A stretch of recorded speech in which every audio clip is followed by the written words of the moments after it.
Aku tengok TikTok lah. Tu bukan crush kau ke Yasin? Nama dia Ais. Itu crush aku dari zaman sekolah lagi. Lama dah aku simpan perasaan kat dia. Apa ni? Itulah. Nasib baik dapat belajar tempat sama. Bolehlah jumpa walaupun tak bertegur. Yasin, perasaan tu kau jangan simpan lama-lama. Kau jangan pendam.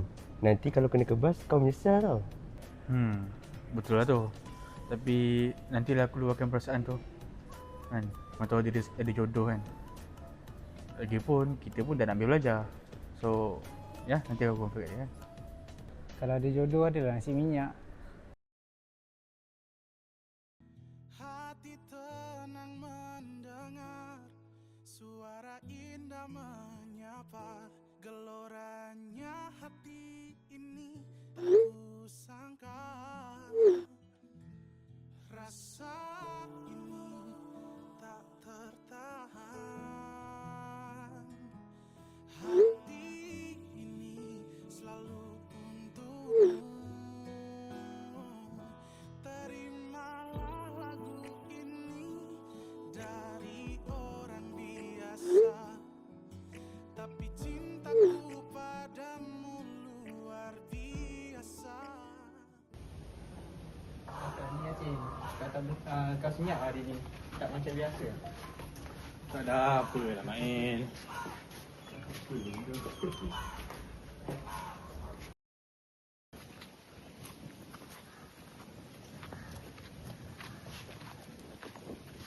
Hai Yasin, kau dah kenapa seharian senyap je? Cakaplah dengan aku.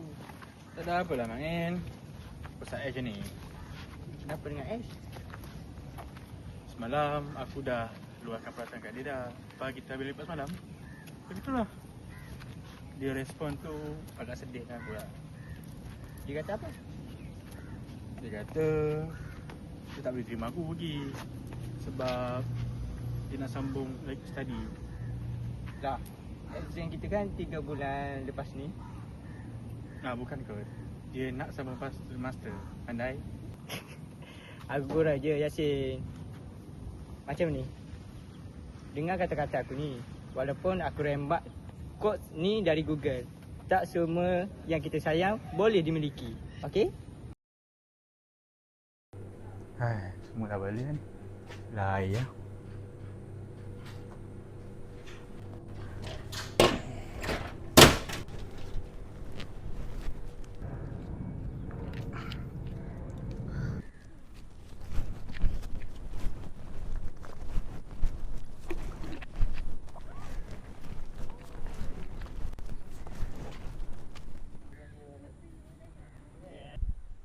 Kau tipu aku Ash. Kau tunggu kau. Wah, tak pandai lu. Hati seorang ni ada violin. Kau tipu aku Aish. Weh. Kenapa orang belakang ni macam pelik? Weh, dia ada pisau.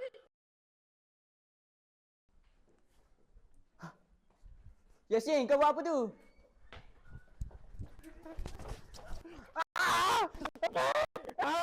Dia tipu aku. Tapi bukan macam ni caranya put. Kau. Apa ni? Dia nak tikam orang ni, doktor. Awak letak pisau tu sekarang juga? Awak Yasin kan? Okey, sekarang awak ikut saya pergi ke bilik kaunseling sekarang juga.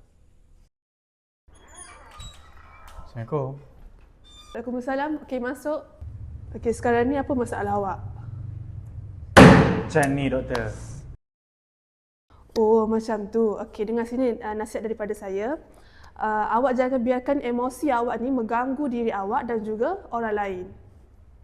Tadi nasib baik kawan-kawan awak ada untuk halang awak. Kalau tak, dah jadi kes polis ataupun kes pembunuhan.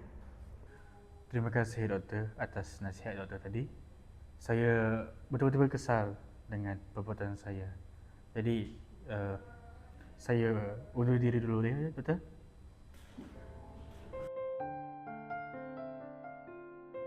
Jikalau sang putri hendak berlayar bersama sang hendang, maka apakah gerangannya diriku ini hanyalah seekor burung kedidi. Adai sudah tersurat nasibnya bersama yang lain, maka Patik mengundurkan diri dengan sekalian redha. Jangan biarkan emosi mengakhiri hidup.